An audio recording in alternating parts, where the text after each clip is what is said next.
Magandang araw mga kaibigan, shout out po sa mga taga-suporta at bumubuo ng Kalingap Rab at shout out sa ating mga idolo at tambalang Carla at Jomar Carl.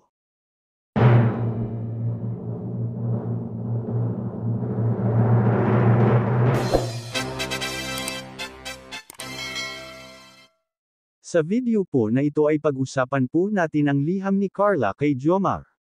Alam naman natin na sobra ang pinapakitang effort ni Jomar para kay Carla at hindi naman ito lingid sa kaalaman ng dalaga. Kaya naman may liham na ginawa si Carla para kay Jomar. Pakinggan po natin ang nilalaman ng liham ni Carla. Sobrang excited ba? Mababasa mo. Ito mga bro, letter galing kay Carla. So, okay lang ba? Ano babasahin mo? O sige, ito. Since, ikaw, sa'yo ba ito galing? Oo, mas magandang ikaw na lang mabasa. Oo,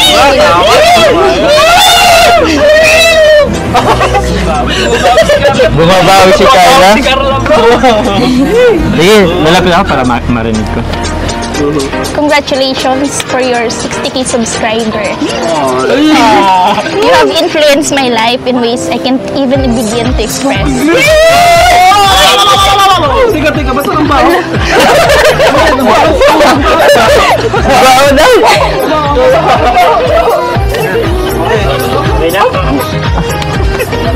Sige. Meeting you was a dream come true, and your kindness and down-to-earth personality only made me admire you. Thank you for always there for me. As you said, you don't want me to call you Kuya or Tito Jomar. And now, I made up myself, I can call you best. Because you are the best thing that happened into my life.